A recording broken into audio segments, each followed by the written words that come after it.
Bonjour à tous, donc on se retrouve cet après-midi pour un... Donc, je vous ai laissé dans le suspense, moi je l'étais aussi hein, parce que je ne savais pas ce que j'allais faire, donc pour un houmous de sésame. Le houmous de sésame, bien sûr il ne se fait pas avec le pois chiche en alimentation crue parce que le pois chiche est cuit. On aurait pu le faire avec du pois chiche germé, mais dans ces cas-là, le goût est un petit peu trop fort. Donc on va le faire avec une courgette que j'ai épluchée. En fait, on l'épluche plus pour retrouver le houmous qu'on connaît de pois chiche et avoir cette couleur un petit peu blanche. Donc moi, j'ai pas épluché à fond parce que je trouve un peu dommage et que les vitamines sont dedans. Et donc voilà, je vais vous donner les ingrédients. Hop là. J'avais oublié de préparer le couteau. Donc là, j'ai préparé le blender. J'ai préparé les grains de sésame, mais ça sera pour la décoration. Du piment, j'en avais pas. Donc moi, j'utilise un curry de madras fort. Donc je vais juste saupoudrer un petit peu avec. Du sel, du poivre, du cumin. Du paprika. Alors, j'ai à ma société du paprika, mais là, je n'en ai pas. Donc, en fait, j'ai une épice un petit peu fumée qui ressemble à du paprika.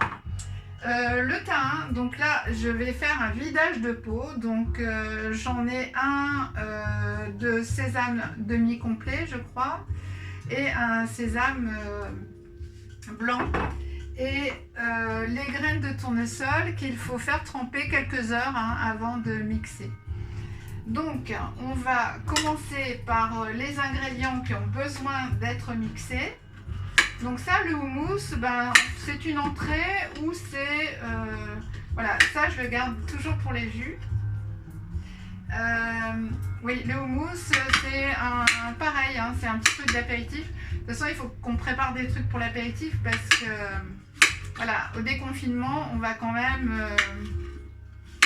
bien que moi je l'ai un petit peu fait, là ça y est, je suis dans l'avant-déconfinement.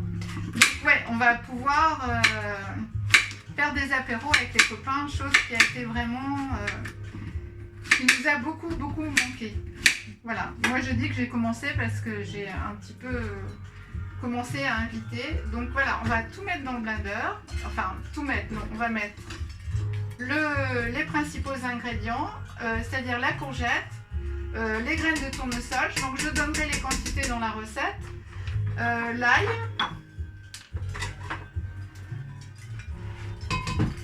Et on va mettre les épices. Alors, on a un tout petit peu de piment, puisque ça c'est mon piment. Ah oui, on a du sirop d'agave. Alors comme j'en ai du cru, voilà, il y a une cuillère à soupe. Donc j'avais pris une cuillère à soupe. Donc moi je vais le faire un peu à la louche comme ça, voilà. On a le cumin et la petite épice qui va remplacer le paprika en fait. Donc là c'est une cuillère à café. Voilà, c'est une épice très rouge. Et qui risque de donner un super goût. Donc le sel rose et 2 cuillères à café de cumin. Donc 2 cuillères à café, on va faire une cuillère à soupe. Hop.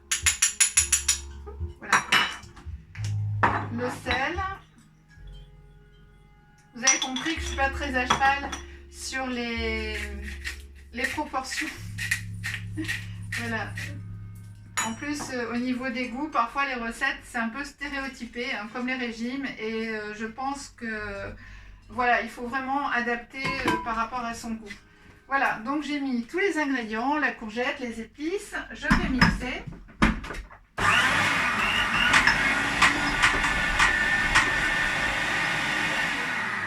Alors, je vais rajouter l'huile d'olive que j'ai rangée pour faire un petit peu plus de liquide. Voilà, je devais la mettre un petit peu après. J'avais prévu un petit peu de citron aussi. Voilà, c'est des liquides qui vont... Alors le citron, j'avais pas prévu d'en mettre autant. Du coup, j'avais mis juste une giclée, mais là, je suis plus sur une cuillère à café.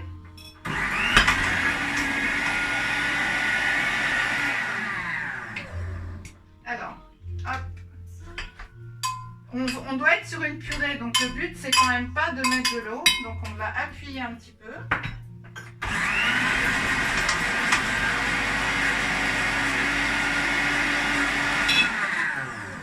Et ça ne mixe pas, donc c'est bien que ça arrive en direct, comme ça vous voyez ce qu'il faut faire.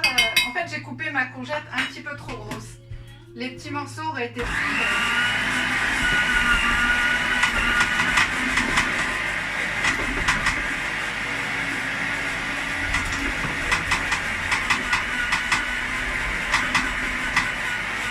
Voilà, on y arrive.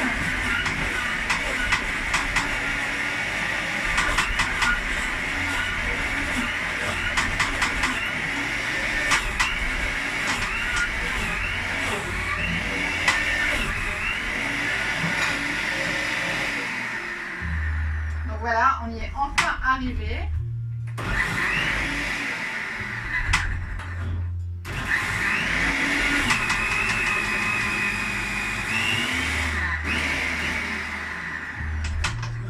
Donc là, l'important, c'est de l'arrêter et de le recommencer pour, je vous explique, hop, parce que si ça vous arrive, voilà, pour avoir la purée qui retombe.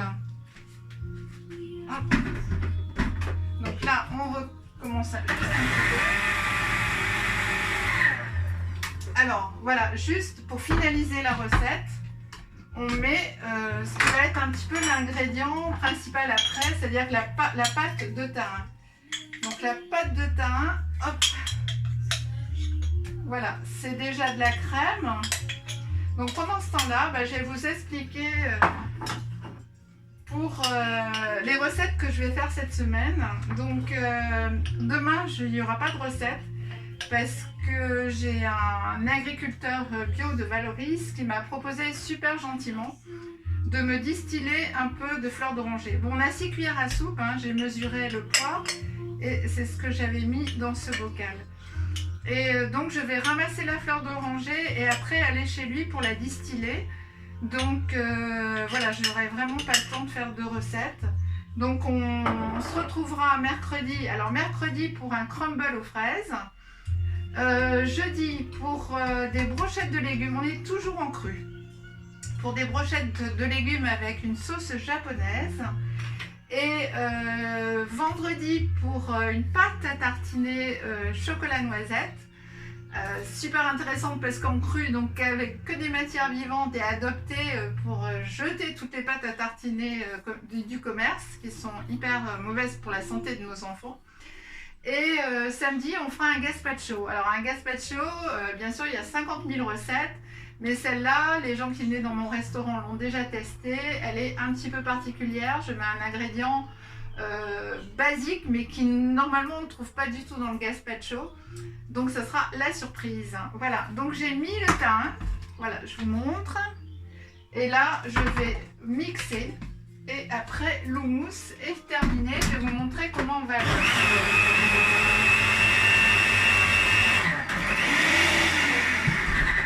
Donc là, je l'arrête et je le refais partir.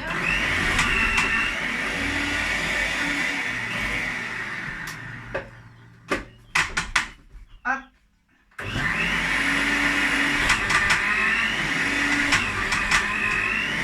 Alors c'est bien simple. Pour être sûr que tout est mixé, il faut que vous ayez une sorte de vortex qui se crée à l'intérieur du robot. Donc là, je ne l'ai pas encore. Ça veut dire que la purée de sésame, qui est un petit peu épaisse, est tombée au fond. Donc,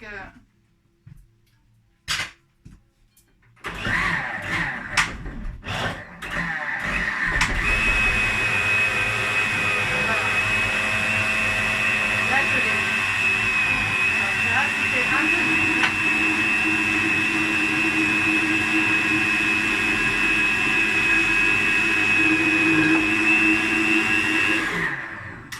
Voilà, j'ai rajouté un petit peu d'huile de sésame et je vous montre le vortex. Hop.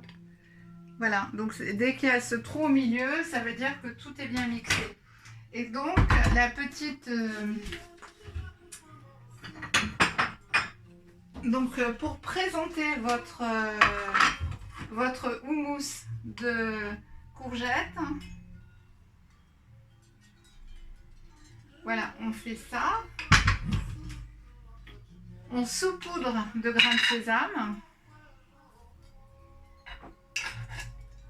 Et on met une toute petite